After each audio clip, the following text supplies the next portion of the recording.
Steve Powell here, commenting on the cooperation amongst Chinese companies as they pursue trade globally. This collaboration is tied to the financing offered in China, and that's my subject here. The Chinese business model and the financing system that supports it work together to help China achieve its strategic goals. Most large companies outside of China are publicly owned, which provides shareholder liquidity and easy access to capital. They operate best with standardized accounting, transparency, stable government, well-established regulations, arbitration, rule of law, and the enforceability of contracts. But shareholders in non-Chinese companies expect quick financial returns and push for quarterly results. In China, a quarter is more likely to be a quarter of a century or of a millennium.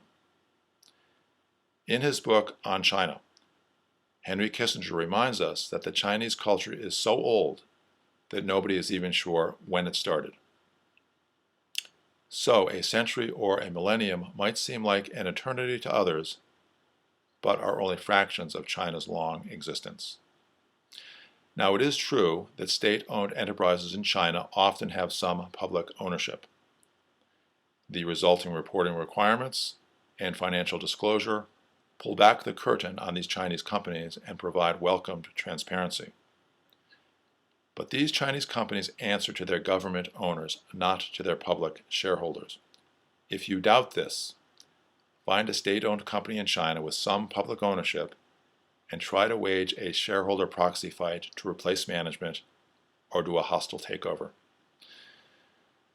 China's long-term perspective, its nationalistic focus, and its unique business model affect government financing of state-owned companies. A World Bank officer recently told me how hard it was to compete against China's low interest rates, long repayment schedules, and lenient underwriting terms. Again, the Chinese government is protecting their interests through subsidized financing. Public and private financing sources and entities like the World Bank often get outmaneuvered by the Chinese on important projects that could be strategic to countries other than China. China's financing model defies standard investment measurements and constraints.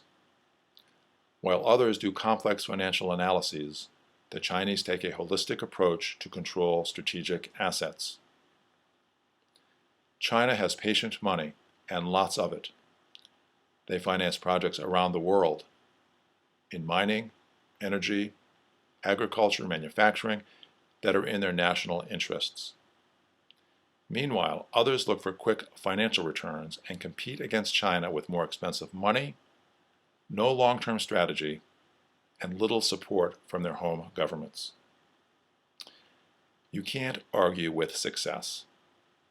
China's subsidized financial system and the cooperative business model it supports have lifted the most people out of poverty in history.